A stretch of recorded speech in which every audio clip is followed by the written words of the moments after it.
Hello, Simon G here with another video. And yes, it's another video on mow tips. I am so sorry. I can't believe how many videos we can create on a thing called a mow tip. I didn't think I'd have any more, but to be fair, there was quite a few questions after my last video on mow tips about what's called iMOWs. And so I thought I'd address that question right here on a video. What is an iMOW? Well, here's your regular mow. A regular mow has got a floating back section and a sinking tip on those double density ones.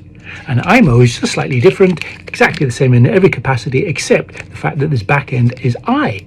You see that little letter I? Where's the I? There's the I. I for intermediate sinking. So it sinks slowly, doesn't float.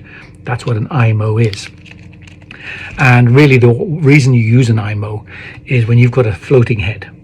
And if you attach a floating back section mow tip like this to it, the transition between the floating section and the fast sinking T-tip, you get quite a severe junction angle like that, and it doesn't sink and sweep as nicely, I think, as an iMOW, which you would have a floating head, an intermediate bit of the tip, and then a fast sinking bit of the tip. So I think you just get a better transition underwater with that intermediate section sitting on your floating head. That's what the iMOWs do for me. They're much more of my go-to choice on a 5 and 5 like this. I would rather have an iMOW than a regular mow. And expanding beyond the iMOWs, really I come up with what's called 3D mows.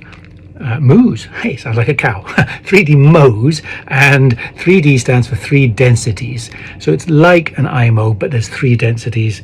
I, in this case, sink 3 in the middle, sink 4 at the back end, sink 4 at the front end. Don't put it on backwards because it'll sink and fish really wrong. And then there's a sink 3 at the back, sink 4 in the middle, sink 5 at the front, and then there's the fastest 3D mow of all, sink 5, sink 6, sink 7. That's the real depth penetrator. That one gets right down. I like those multiple density mow tips because of that sinking section, right, to get that swing. And as I said, that applies to floating heads. But where it really hits home is if you get onto the multi-density heads themselves, what's called the game changers. And the game changers, this one here is the FHI, has a floating body, that's what the orange is, has a hover, that's what the H is, intermediate middle section, and then has an I, intermediate sinking front end. And there's no way you would ever want to take a FHI head and put on a mow tip that has a floating section. Why would you get a head to sink and then a floating bit and another sinking bit? Doesn't swing well, not right. So when you go to the game changer type heads, that's when you want to match up your iMOW to the I head like this one. This will be a good combination. Or you could put on any of the 3D mows. And as you go through those game changer heads, you might go right down to the fastest sinking one, and you can see the fastest sinking one that Rio makes is a sink 5 at the front end. So on a sink 5, don't put on a 3D mow that's got intermediate at the back. Again, doesn't work. Don't put it on with sink 3, doesn't work, not a good combo. So in this situation with this head, you can either put on the 3D mow that is a sink 5 at the back, that matches beautifully with this sink 5, or you can just put on your straight level T14, T11, or any of the Ts.